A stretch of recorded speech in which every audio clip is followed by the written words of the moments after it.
This is Stephen Brandt with Boulder Flycasters of Trout Unlimited, and I'm the project coordinator for the Lower South Boulder Creek Stream Management Plan.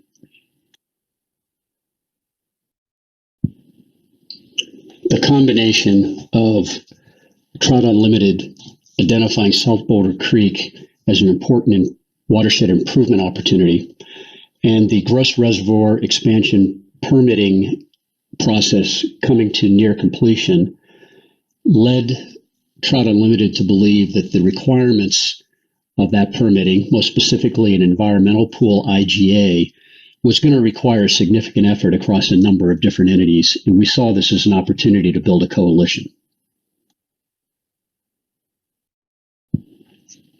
The study reach is an approximately 9-mile stretch of Lower South Boulder Creek. Although it is relatively short, it's a very complicated and heavily used stretch of water.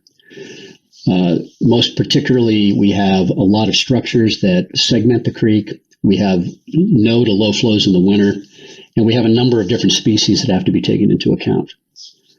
Also wanted to show you the group of partners and stakeholders we felt it was important to assemble right from the beginning in order to have a successful project.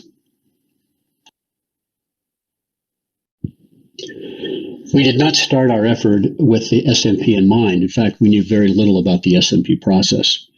Instead, we focused on trying to build a watershed coalition, starting with the signatories to the IGA for the environmental pool.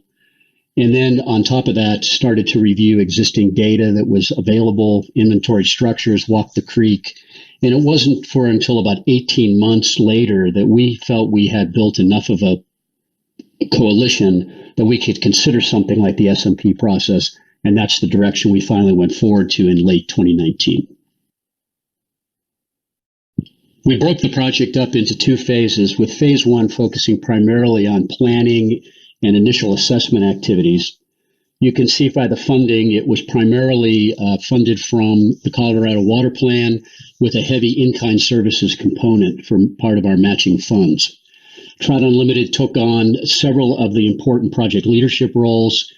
We created and circulated an RFP and ended up selecting a prime contractor and associate subcontractors in order to cover the professional expertise requirements of this project. We completed the phase 1 project on time and under budget and delivered our final reports in June of 2020. During phase 1, we were able to organize and expand our stakeholder group and developed a robust communication plan across multiple levels of stakeholders. We selected methodology. We collected and compiled an extensive data library. We did an analysis on all 21 of the channel spanning structures to ensure we had an understanding going in for scoping of our field work in phase 2. And we were able to do flow analysis by taking some selective R2 cross samples and comparing those to existing flow targets. In phase 2, we transitioned from largely a planning exercise to the in-the-field assessments. We focused primarily on executing the communication plan from phase 1, closing data gaps identified in phase 1, and performing the river health assessment work in the field. We also decided to spin out the preliminary engineering design as a separate project. This was not only to apply for different kinds of grant monies and spread that around, but also to this gave us an opportunity to move forward an important improvement project more quickly. Phase 2 funding was much different and more cash intensive as we required more in the field expertise from our consultants. We were able to maintain our Trout Unlimited team and in its roles, and also the core of the consulting team. We also added a point flow modeling specialty group. You can also see here the spin-out project funding as a point of reference and also magnitude of scale of this kind of project. The field work for phase 2 is complete, and our communications plan is not only in process but ongoing. And we will continue to have touch points with a number of different stakeholders through this entire phase. We're building out our database of watershed information, which we hope to use not only for the analysis in this phase, but for future projects and perhaps ongoing operational purposes. Remaining is really our analysis, identify high-value next phase projects, and issue our final reports.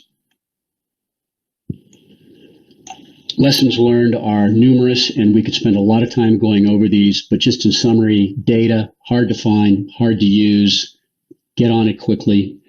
Make sure you have enough contingency for budget and timeline. All kinds of unanticipated things occur. That 18-month ramp up for us helped build the trust and establish the foundation for all of the project going forward. Communication with landowners and infrastructure owners is time consuming. We underestimated the total timeline for that. And we did run into the need for some legal help, which we never anticipated. Thank you very much for your time, for your attention. Hopefully there were some things here that will help you be more successful with your stream management plan. And please do not hesitate to reach out to our project team with any questions, comments, or